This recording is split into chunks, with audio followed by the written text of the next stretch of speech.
이 새벽 예배의 자리로 나오신 모든 성도님들을 주님의 이름으로 환영하며 축복합니다. 다 함께 사도신경 낭독하심으로 신앙 고백 드리겠습니다.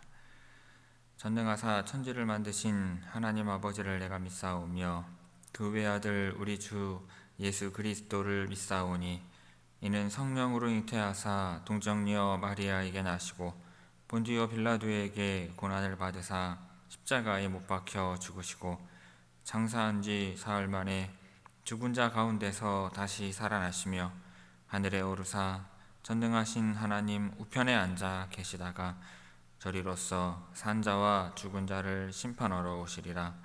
성령을 믿사오며 거룩한 공예와 성도가 서로 교통하는 것과 죄를 사하여 주시는 것과 몸이 다시 사는 것과 영원히 사는 것을 믿사옵나이다. 아멘. 다 함께 찬송가 322장 세상의 헛된 신을 버리고 찬송 부르시겠습니다.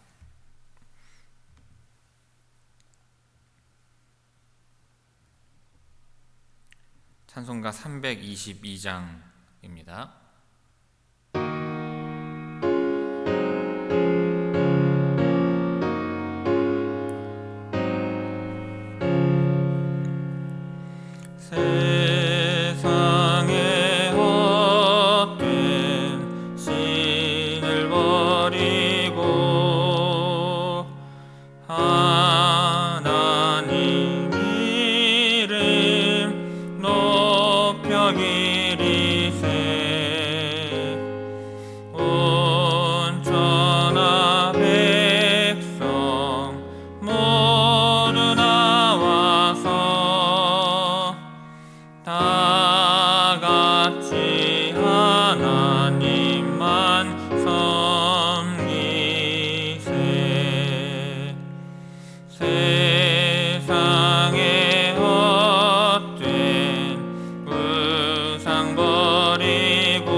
오늘 새벽 우리에게 주시는 하나님의 말씀은 요한계시록 2장 18절에서 29절까지의 말씀입니다.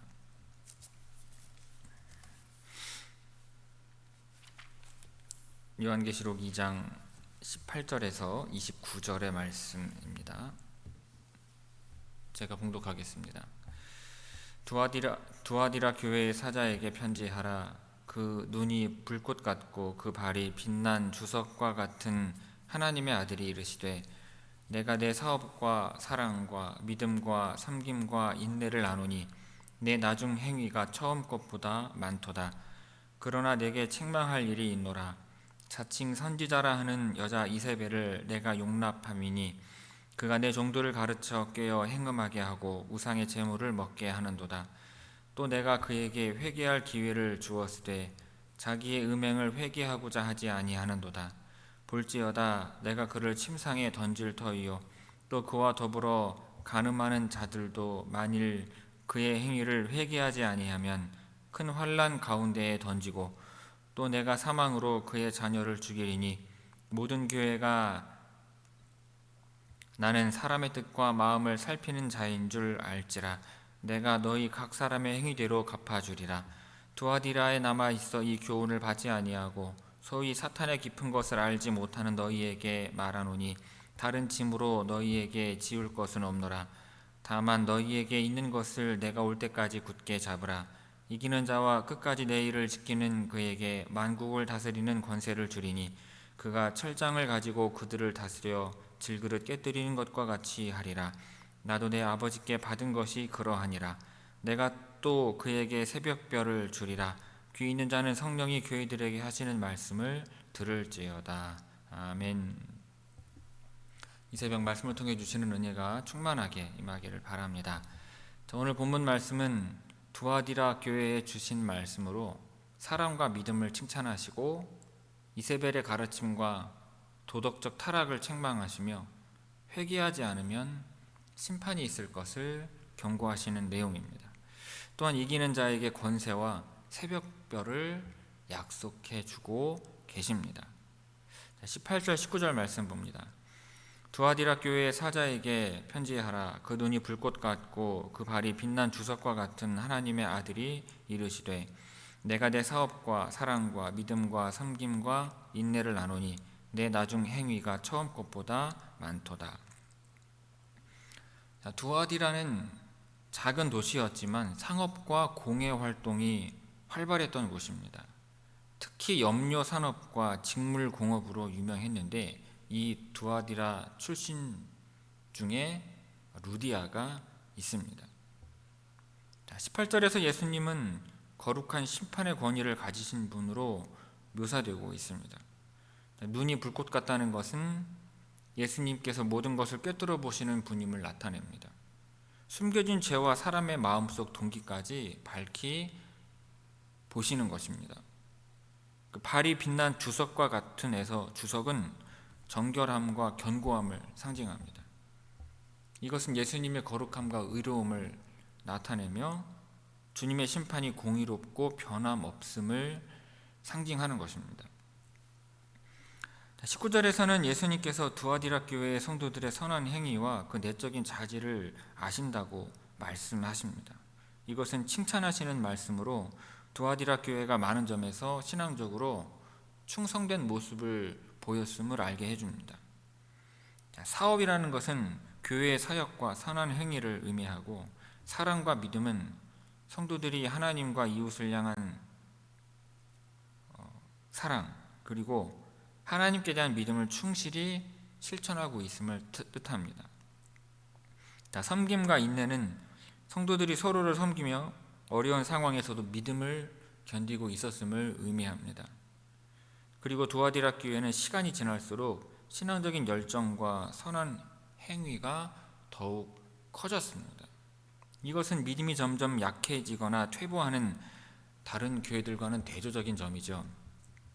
두아디라 교회는 신앙과 선행에서 성장하는 모습을 보여주고 있는 것입니다. 20절에서 23절 말씀 봅니다. 그러나 내게 책망할 일이 있노라. 자칭 선지자라 하는 여자 이세벨을 내가 용납함이니 그간의 종도를 가르쳐 꿰어 행음하게 하고 우상의 제물을 먹게 하는도다. 또 내가 그에게 회개할 기회를 주었으되 자기의 음행을 회개하고자 하지 아니하는도다. 볼지어다 내가 그를 침상에 던질 터이요 또 그와 더불어 간음하는 자들도 만일 그의 행위를 회개하지 아니하면 큰 환난 가운데에 던지고 또 내가 사망으로 그의 자녀를 죽이리니 모든 교회가 나는 사람의 뜻과 마음을 살피는 자인 줄 알지라. 내가 너희 각 사람의 행위대로 갚아주리라. 앞서 두아디라 교회를 칭찬하셨던 예수님께서 20절에서는 책망을 하십니다. 교회가 신앙적으로 성장했음에도 불구하고 심각한 영적인 타협과 도덕적인 타락을 방관하거나 묵인했기 때문입니다. 이세벨은 구약에서 아합 왕의 아내로 바알 숭배를 이스라엘에 퍼뜨리고 도덕적인 타락과 우상 숭배를 조장한 인물입니다. 하지만 여기에서 말하는 이세벨은 실제 이름이라기보다는 그녀의 성격과 행동을 묘사하는 상징적인 이름으로 쓰이고 있습니다. 그녀는 자신을 하나님의 대변자로 주장하며 거짓된 교훈으로 교회를 타락시키는 역할을 하였습니다. 두아디라 교회는 그녀의 잘못된 가르침과 행동을 방관하거나 허용했으며 이것이 바로 책망받는 주된 원인이 되고 있는 것입니다. 그녀는 교회 안의 성도들에게 거짓 가르침으로 영향을 미쳐서 영적인 타락과 세속적인 행위를 정당화시켰습니다. 여기서 행음이라는 것은 성적인 부도덕을 포함할 수 있지만 성경에서는 종종 우상 숭배와 영적인 배교를 상징적으로 의미를 합니다. 여기에서는 두 가지의 의미가 모두 포함될 가능성이 커요. 그리고 우상의 제물을 먹게 하였다는 것은 우상 숭배와 관련된 의식을 받아들이는 행위로서 이는 영적인 타락을 가속화시키는 행위였습니다. 21절에서 하나님은 그녀가 잘못을 깨닫고 돌이킬 수 있는 충분한 시간을 주었음을 말씀하십니다. 이것은 하나님의 공의와 함께 자비와 인내를 보여주죠. 하지만 이세벨은 회개하지 않았습니다. 고집스러운 불순종과 죄악의 심각성을 보여주죠. 그녀는 자신의 죄악된 가르침과 행위를 스스로 정당화하며 돌이키기를 거부하였습니다. 이것은 회개하지 않는 마음이 심판을 초래한다는 점을 우리에게 보여주고 있는 것입니다. 22절에서 침상은 문자적으로 침대를 의미할 수 있지만 상징적으로는 이세벨의 죄악과 관련된 그 장소를 나타낸다고 볼 수 있습니다. 그녀가 간음과 음행의 상징적인 장소를 통해서 죄를 퍼뜨렸다면 하나님께서 그 침대를 그녀의 심판과 고통의 장소로 바꾸실 것이라는 뜻입니다. 그리고 간음하는 자들은 이세벨의 거짓 가르침과 타락한 삶의 방식을 따르며 동조한 사람들을 가리킵니다. 그리고 큰 환난이란 그들의 죄에 대한 하나님의 심판과 징계를 나타내는데 이것은 단순히 육체적인 고통뿐만 아니라 영적 도덕적 파멸까지 포함하는 것입니다. 하나님은 여전히 그들에게 회개할 기회를 주십니다. 그러나 회개하지 않으면 그들의 죄악에 대한 심판은 피할 수 없는 것입니다. 자, 23절에서 사망은 죽음을 의미할 수도 있지만 영적인 사망, 즉 하나님과의 관계로부터 영원한 단절을 의미하기도 합니다. 이세벨의 가르침과 행위를 따르는 자들, 그녀의 영향력 아래에 있는 추종자들은 그녀의 죄악을 지속적으로 따랐기 때문에 심판을 피할 수 없게 되는 것입니다. 하나님은 외적인 행위뿐 아니라 내적인 동기와 마음의 상태까지도 완전히 아시는 분입니다. 하나님의 심판이 단순히 행동에만 근거한 것이 아니라 사람의 의도와 동기까지 고려하여서 이루어진다는 것입니다. 하나님의 심판은 교회들에게 경고와 교훈을 주며 하나님의 공의와 전능하심을 깨닫게 하는 것입니다. 또한 하나님의 심판은 공의롭고 모든 사람의 행위에 따라 이루어집니다. 이것은 심판의 기준이 공평하며 각 사람이 자신의 선택과 행동에 책임을 져야 함을 보여줍니다. 회개하지 않은 죄악은 반드시 대가를 치르게 되는 것입니다. 18절에서 23절까지 우리 함께 읽겠습니다. 18절에서 23절입니다. 두아디라 교회의 사자에게 편지하라. 그 눈이 불꽃 같고 그 발이 빛난 주석과 같은 하나님의 아들이 이르시되 내가 내 사업과 사랑과 믿음과 섬김과 인내를 아노니 내 나중 행위가 처음 것보다 많도다. 그러나 내게 책망할 일이 있노라. 자칭 선지자라 하는 여자 이세벨을 내가 용납함이니 그가 내 종도를 가르쳐 꾀어 행음하게 하고 우상의 제물을 먹게 하는도다. 또 내가 그에게 회개할 기회를 주었으되 자기의 음행을 회개하고자 하지 아니하는도다. 볼지어다 내가 그를 침상에 던질 터이요 또 그와 더불어 간음하는 자들도 만일 그의 행위를 회개하지 아니하면 큰 환난 가운데에 던지고 또 내가 사망으로 그의 자녀를 죽이리니 모든 교회가 나는 사람의 뜻과 마음을 살피는 자인 줄 알지라. 내가 너희 각 사람의 행위대로 갚아주리라. 아멘. 24절 25절 봅니다. 두아디라에 남아 있어 이 교훈을 받지 아니하고 소위 사탄의 깊은 것을 알지 못하는 너희에게 말하노니 다른 짐으로 너희에게 지울 것은 없노라. 다만 너희에게 있을 것을 내가 올 때까지 굳게 잡으라. 24절에서 이 교훈을 받지 아니하고 남아있는 이들은 이세벨의 거짓 가르침에 물들지 않고 신앙의 순결을 유지한 성도들을 가리킵니다. 이는 교회 내에서도 진리를 지키려는 신실한 무리가 있었음을 보여줍니다. 사탄의 깊은 것은 이세벨과 그 추종자들이 주장했던 잘못된 교훈과 비밀스러운 지식을 상징합니다. 그들은 자신들의 교훈이 특별한 지식이라고 주장했을 가능성이 큽니다. 이것은 당시 영지주의적인 사상과 연관될 수 있는데 그들은 세상적인 것과 우상 숭배를 영적인 자유라는 이름으로 정당화하려 했을 수 있습니다. 사탄의 깊은 것이란 이러한 거짓된 지식을 사탄의 영향 아래에 있는 것이라 규정하며 그 심각성을 드러내고 있는 것입니다. 다른 짐으로 너희에게 지울 것은 없다는 말씀은 예수님께서 이미 신실한 자들에게는 그 이상의 요구를 하지 않으신다는 것입니다.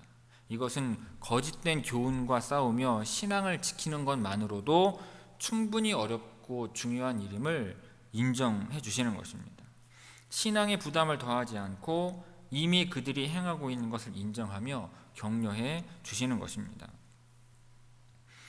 25절에서 너희에게 있는 것은 성도들이 현재 가지고 있는 신앙, 진리, 사랑, 믿음, 섬김, 인내를 뜻합니다. 이것을 내가 올 때까지 굳게 잡으라는 것은 이미 이룬 믿음의 성과와 영적인 자산을 지키라는 것입니다. 성도들은 예수님께서 다시 오실 때까지 믿음을 지키며 신실하게 살아가야 하는 것입니다. 26절에서 29절까지의 말씀 봅니다. 이기는 자와 끝까지 내 일을 지키는 그에게 만국을 다스리는 권세를 주리니 그가 철장을 가지고 그들을 다스려 질그릇 깨뜨리는 것과 같이 하리라. 나도 내 아버지께 받은 것이 그러하니라. 내가 또 그들에게 새벽별을 주리라. 귀 있는 자는 성령이 교회들에게 하시는 말씀을 들을지어다. 26절에서 성도는 단순히 믿음을 유지하는 것을 넘어 주님의 뜻을 실천하며 하나님 나라의 일을 감당해야 함을 말씀합니다. 특별히 이기는 자들에게 보상을 약속하시는데 첫째로 만국을 다스리는 권세는 하나님 나라에서 왕같은 제사장으로서 예수님과 함께 다스리는 권세를 의미합니다. 27절에서 철장을 가지고 다스리라는 것은 시편 2편 9절 말씀을 인용한 것인데 메시아의 권위를 강조하는 것으로서 여기서 철장은 강력하고 흔들리지 않는 통치를 상징을 합니다. 질그릇 깨뜨리는 것과 같다는 것은 하나님의 권위에 반역하는 세력들은 그분의 강력한 심판 아래에 무력하게 파괴될 것을 말씀하는 것입니다. 28절은 이기는 자들에게 주시는 두 번째 보상으로 새벽별을 주시겠다고 말씀합니다. 새벽별은 여러 가지로 해석이 가능하지만 첫째로 예수님 자신을 나타냅니다. 요한계시록 22장에서 예수님은 자신을 빛나는 새벽별로 칭하시는데 그러므로 새벽별은 예수님과의 특별한 관계와 영광을 상징을 합니다. 둘째로는 영광과 승리를 나타냅니다. 새벽별은 어둠 후에 빛이 도래하는 새벽을 상징하며 영적인 승리와 영원한 영광을 의미하는 것입니다. 셋째로 영적인 지도력을 나타냅니다. 새벽별은 하나님과의 깊은 연합을 통해 성도들이 얻는 영적인 권위와 축복을 상징하는 것입니다. 이 약속은 이기는 자들에게 주실 최종적인 영광과 축복을 우리에게 말씀하고 있는 것입니다. 그리고 29절은 소아시아 각 교회에 주어진 메시지가 그들 교회뿐만 아니라 시대와 상황을 초월하여서 모든 교회와 성도들에게도 해당된다는 메시지를 우리에게 주는 말씀입니다. 24절에서 29절까지 우리 함께 읽도록 하겠습니다. 24절에서 29절입니다. 두아디라에 남아 있어 이 교훈을 받지 아니하고 소위 사탄의 깊은 것을 알지 못하는 너희에게 말하노니 다른 짐으로 너희에게 지울 것은 없노라. 다만 너희에게 있는 것을 내가 올 때까지 굳게 잡으라. 이기는 자와 끝까지 내 일을 지키는 그에게 만국을 다스리는 권세를 주리니 그가 철장을 가지고 그들을 다스려 질그릇 깨뜨리는 것과 같이 하리라. 나도 내 아버지께 받은 것이 그러하니라. 내가 또 그에게 새벽별을 주리라. 귀 있는 자는 성령이 교회들에게 하시는 말씀을 들을지어다. 아멘. 성도 여러분, 예수님은 두아디라 교회에 믿음과 사랑과 섬김과 인내를 칭찬하시며 그것이 시간이 지날수록 더 풍성해졌음을 인정해 주십니다. 그러나 문제는 거짓된 가르침을 따르거나 타협한 이들을 교회가 용납했다는 것입니다. 예수님은 이기는 자와 끝까지 내 일을 지키는 자를 말씀하시며 믿음을 끝까지 지키는 것이 중요함을 강조하십니다. 오늘날 우리에게도 믿음을 끝까지 지키는 것은 도전입니다. 세상은 끊임없이 타협을 요구하며 우리의 기준을 낮추려고 합니다. 하지만 신앙의 길은 타협이 아닌 충성과 인내의 길입니다. 우리의 삶 속에서 거짓된 가르침을 분별하고 하나님의 진리를 붙들며 믿음의 흔들림 없는 증인으로 살아가야 할 것입니다. 그리고 예수님은 이기는 자들에게 두 가지의 놀라운 약속을 주십니다. 첫째는 만국을 다스리는 권세입니다. 그리스도와 함께 다스리는 영광스러운 통치를 의미합니다. 둘째는 새벽별을 주신다는 약속입니다. 새벽별은 예수님 자신을 상징하며 이기는 자들이 예수님과 깊은 연합 속에서 영광스러운 승리를 누리게 될 것을 나타냅니다. 그러므로 우리의 믿음이 단순히 현재의 고난과 인내로 끝나는 것이 아니라 영원한 영광으로 이어질 것임을 기억해야 합니다. 하나님께서는 충성된 자들에게 그분의 다스림에 동참하는 권세와 그리스도와의 완전한 연합이라는 상급을 주시는 것입니다. 그리고 이 약속은 우리가 고난 속에서도 믿음을 지킬 수 있는 소망이 되는 것입니다. 그러므로 믿음을 끝까지 지키며 이기는 자로서 주님께서 주시는 영원한 승리와 영광을 소망하며 살아가는 여러분들 다 되시기를 주님의 이름으로 축원합니다. 기도하겠습니다. 사랑과 공의의 아버지 하나님, 오늘 두아디라 교회를 향한 주님의 말씀을 통해 믿음을 끝까지 지키는 삶의 중요성을 알게 하시니 감사를 드립니다. 우리가 세상 속에서 거짓과 타협의 유혹을 분별하고 주님의 진리 안에서 흔들림 없이 서게 하여 주옵소서. 주님께서 약속하신 영광과 승리를 바라보며 우리의 삶을 신실하게 드리게 하시고 끝까지 주님의 일을 감당하는 자들이 되게 하옵소서. 모든 영광을 주님께 돌리오며 이 모든 말씀 예수님의 이름으로 기도드리옵나이다. 아멘. 하늘에 계신 우리 아버지여, 이름이 거룩히 여김을 받으시오며 나라가 임하시오며 뜻이 하늘에서 이루어진 것 같이 땅에서도 이루어지이다. 오늘 우리에게 일용할 양식을 주시옵고 우리가 우리에게 죄 지은 자를 사하여 준 것 같이 우리 죄를 사하여 주시옵고 우리를 시험에 들게 하지 마시옵고 다만 악에서 구하시옵소서. 나라와 권세와 영광이 아버지께 영원히 있사옵나이다. 아멘.